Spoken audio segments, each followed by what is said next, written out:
Alors, premièrement, Qu'est-ce qu'une fonction polynôme du second degré?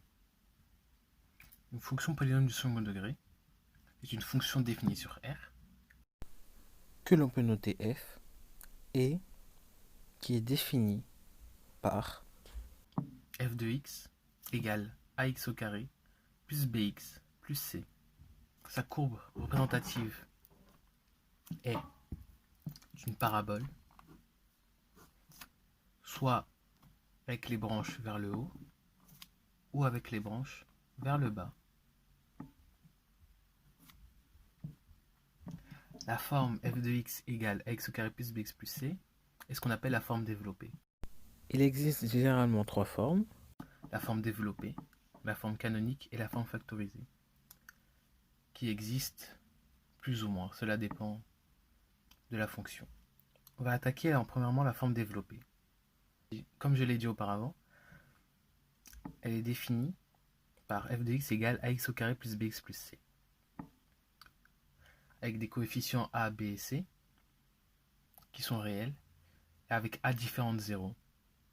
En effet, si a n'est pas différent de 0, toute cette partie-là, avec le x au carré, disparaît. Il reste juste bx plus c. Or, on sait que une fonction avec un x plus un autre nombre réel est une fonction affine. Donc on note bien avec a différent de 0. C'est important. Ensuite, il est difficile de voir beaucoup de choses avec cette forme, mais on peut voir deux choses. Premièrement, le coefficient devant le x carré. Avec ce coefficient, peu importe la forme, on peut savoir si la parabole est tournée vers le haut, avec ses branches vers le haut, ou si elle est tournée vers le bas, avec ses branches vers le bas. Cela dépend du signe du coefficient a. En effet, si a est positif, la fonction est en u, comme on dit, entre guillemets, et on dit qu'elle est contente, comme un sourire. Elle est positive donc, avec a supérieur à 0. Et lorsque a est négatif, la courbe est en pont, entre guillemets, et elle n'est pas contente, comme un visage fâché, avec a inférieur à 0. Voilà ce que nous indique le coefficient a devant le x carré. Et maintenant, par rapport au c, en fait, c est l'image de 0 et f de 0 en fait. Donc le point de rencontre avec l'axe des ordonnées a pour coordonnées 0,c. Ici, sur cette parabole, c est équivalent à l'image de 0, donc le point de rencontre entre l'axe des ordonnées et la parabole. Par rapport à l'autre parabole, si on la prolonge, elle rencontrera l'axe des abscisses. Un peu plus haut. En effet, lorsque l'on calcule f de 0, donc en remplaçant x par 0, on a a fois 0 au carré, qui est égal à 0a, donc qui disparaît, plus b fois 0, donc qui disparaît également, et il ne reste donc que le c. Ainsi, f de 0 égale c. Et, on encadre bien, ainsi, le point de coordonnées 0c, ou 0 f de 0, donc, donc 0c, et le point de rencontre entre l'axe des ordonnées et la courbe, qui est, dans ce cas, ce point. Ensuite, nous avons la forme canonique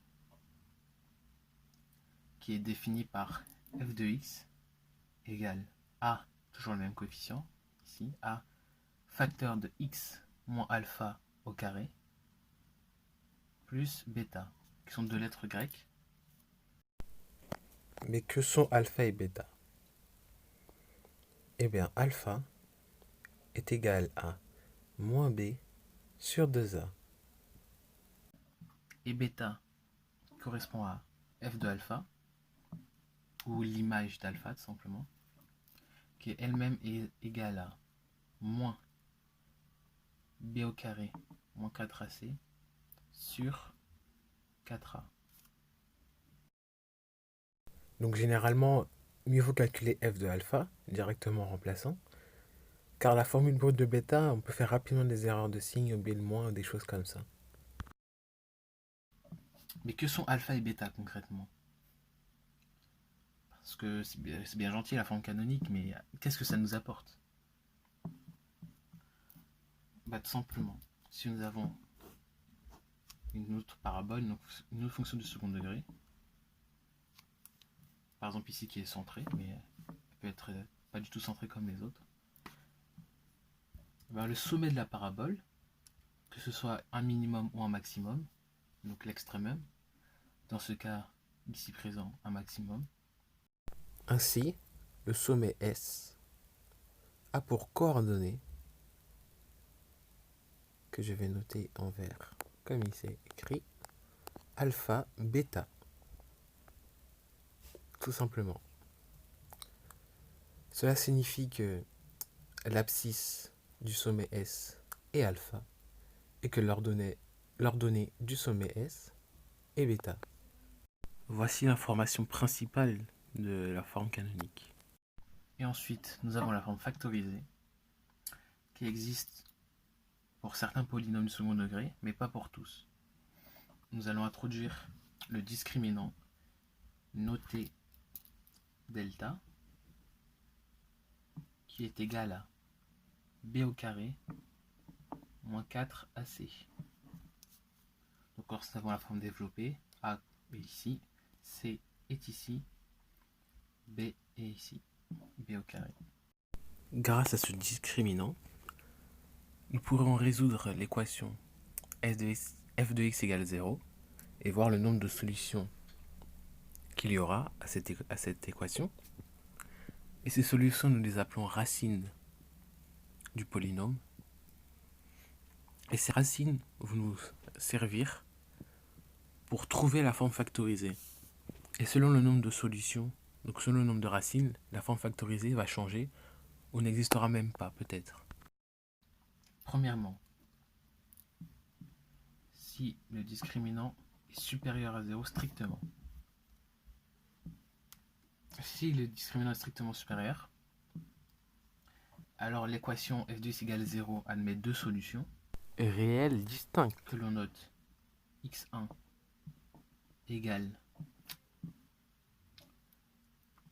moins b moins racine du discriminant sur 2a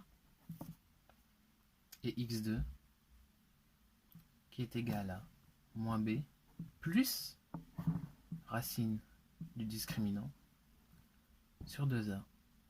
Donc les deux formules sont similaires, juste qu'ici nous enlevons la racine du discriminant et là nous ajoutons la racine du discriminant. Et par conséquent, la forme factorisée dans ce cas est f de x égale, toujours le a, le coefficient, puis le début, facteur de x moins x1, facteur de x moins x2,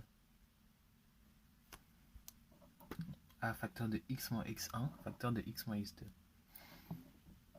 En effet, ce qui est plutôt logique, car si on veut que cette équation soit égale à 0, il faut que cette partie-là soit égale à 0. Or, là nous avons des facteurs, et tout ça est égal à 0. Si l'un des facteurs est égal à 0, donc a ne peut pas être égal à 0, car on l'a dit précédemment, il doit être différent de 0. Donc c'est soit ce facteur qui est égal à 0 ou celui-là. On voit bien que si on remplace x par x1, bah ici ça fera a facteur de x1 moins x1, et x1 moins x1 ça fait 0. Donc si ce facteur là est égal à 0, tout est égal à 0, et donc c'est bon. D'où le x1, et idem pour le x2. Si on remplace tout ça Si on remplace x par x2 dans tout ça, on a a facteur de x2 moins x1, on s'en préoccupe pas. Facteur de x2 moins x2, et x2 moins x2, ça fait 0. Et donc si ce facteur fait 0, tout ça fait 0. Ensuite, donc si discriminant est égal à 0, on a x0 qui est égal à moins b sur 2a qui est égal à alpha. et en effet, vu que discriminant est égal à b au carré moins 4ac, c'est comme si bêta était égal à discriminant sur 4a. Enfin, moins discriminant sur 4a. Je vais le renoter. Mais, si delta égale 0, alors bêta égale moins 0 sur 4a, qui est donc égal à 0 sur 4a, et 0 divisé par quelque chose, peu importe, ça fera 0. Donc cela signifie que bêta égale 0. Et si bêta égale 0, dans la forme canonique, il nous reste a x moins alpha au carré, tout court. Et pour que ce soit égal à 0, il faut que soit a soit égal à 0, soit x moins alpha au carré soit égal à 0, ou que donc x moins alpha soit égal à 0. Et on voit bien que si on remplace par alpha, ici, bah, ça marche. F de alpha, c'est égal à a facteur de alpha moins alpha au carré. Alpha moins alpha, ça fait 0. 0 au carré, ça fait 0. Et a fois 0, ça fait 0. Plus bêta qui est égal à 0, bah 0. Tout est égal à 0, c'est parfait. Donc ici, qui est égal à alpha. Voilà. Et d'ailleurs, pour discriminant est égal à 0, on a bien une formule qui est différente, mais qui est similaire dans la structure, avec f de x égale à a, toujours le même a, ce a, il est dans chaque formule, a, enfin chaque forme, a facteur de x moins x0 au carré. Et on appelle x0 une racine double. En effet, c'est comme si en fait il comptait deux fois en tant que solution. Je suis en train de perdre ma voix. Je vais recommencer. En fait, c'est comme si x0 comptait deux fois. Vu qu'il est au carré, c'est comme si on avait a facteur de x moins x0, facteur de x moins x0. Et du coup, c'est comme s'il comptait deux fois en fait. Et pourquoi au carré? Parce que vu qu'ici on va faire une identité remarquable avec a moins b au carré qui est égal à a au carré moins 2ab plus b au carré, on aura bien le x au carré ici, avec x au carré moins 2x x0 plus x0 au carré x. Mais là n'est pas question, surtout le x carré. Et là avec le x carré facteur de a, on aura bien ax carré. Et pour le dernier cas, si delta est négatif, donc inférieur à 0, l'équation f de x égale 0 n'a pas de solution réelle. On verra en terminale. Si vous avez... cela dépendra de ce que vous prenez, mais si vous étudiez les nombres complexes, vous verrez qu'en fait il y a une solution complexe. Il y a même deux solutions complexes lorsque le discriminant est inférieur à 0. Mais là n'est pas la question. On se contentera à f de x n'a pas de solution. L'équation f de x égale 0 n'a pas de solution réelle.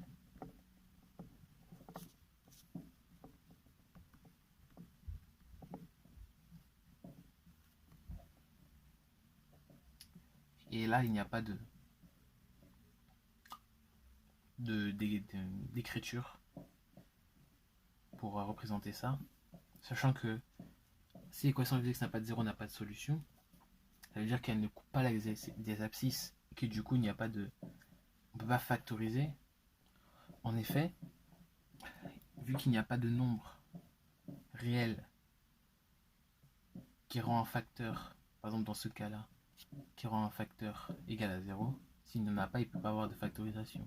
Il ne peut pas avoir par exemple de x3 moins x3, vu que x3 n'existe pas, par exemple. Au niveau des signes, par exemple, lorsque delta supérieur à 0 est strictement supérieur à 0, dans le tableau de signes, on va mettre donc moins l'infini plus l'infini, x1 et x2, en supposant que x1 est plus petit que x2.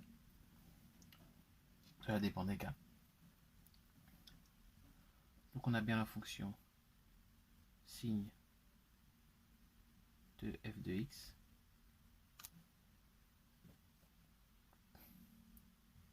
donc à ce moment-là, c'est là où la fonction est égale à 0.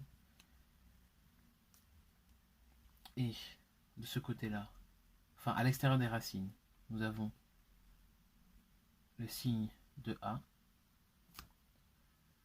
donc de part et d'autre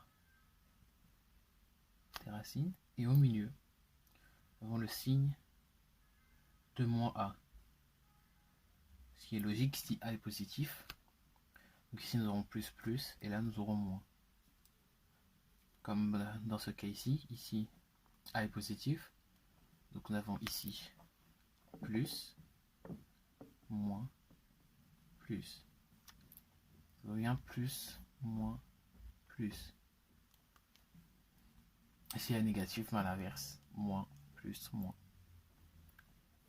Ensuite, lorsque delta est égal à 0, signe de f de x, signe de f en plus. Oh.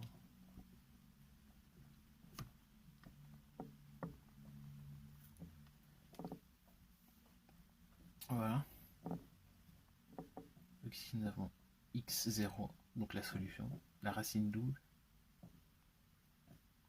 avec toujours moins l'infini plus l'infini. J'ai un peu raté moins infini d'ailleurs ici. Enfin. Et partout c'est le signe de a, de part et d'autre.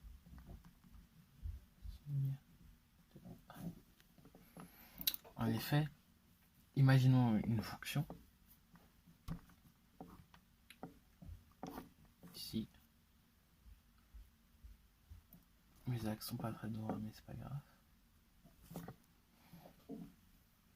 Imaginons, peu importe fonction positive ou négative. Dans ce cas, on va prendre une positive. Une fonction avec un coefficient a positif. En effet, si elle a une solution, en fait, c'est comme si la parabole, elle arrivait vers l'axe des abscisses, elle le touche, par exemple ici, et elle repart. C'est ce cas-là ici, en fait, qu'on a ici. C'est juste, elle touche l'axe des abscisses en x0, et ensuite elle repart. Donc forcément, les signes de part et d'autre est le même. Et pour finir, lorsque delta est négatif, on a toujours notre tableau de signes. Sauf que là, nous n'avons pas de racine du polynôme au milieu. Nous avons juste moins l'infini plus l'infini. Et ici, nous avons le signe de a partout. Voilà, le signe de a. En effet, vu qu'elle ne touche pas l'axe des abscisses, c'est comme si la fonction arrivait, elle se rapproche de l'axe des abscisses, mais non, elle ne touche pas. Elle fait demi-tour et elle fait son chemin. Et du coup, elle ne touche pas l'axe des abscisses, donc elle n'a pas de solution. Et forcément, elle est dans ce cas le signe de a, toujours. Et au niveau des variations des fonctions, peu importe le discriminant, ce qui nous intéresse, c'est bêta. Donc je vais faire un grand tableau de variation avec x en première colonne,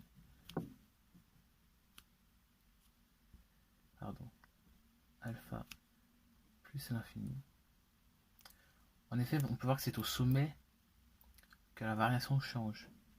Peu importe les paraboles, peu importe les fonctions, c'est à ce niveau-là que la variation change.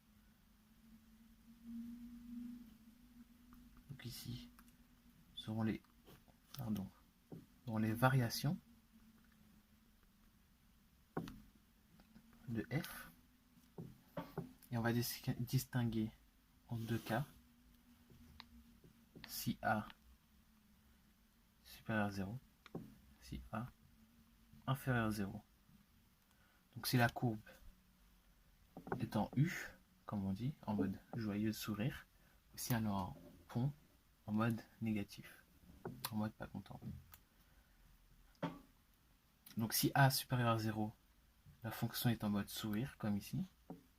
Donc on voit bien qu'elle est décroissante, puis croissante. Décroissante, puis croissante. Avec ici plus l'infini et ici moins l'infini. Plus l'infini ici, pardon. Et au milieu, bah là on est au sommet. Donc là le minimum dans ce cas, qui est bêta. Et à l'inverse, si a est négatif, on a une fonction qui est croissante jusqu'au sommet, puis décroissante jusqu'à l'infini.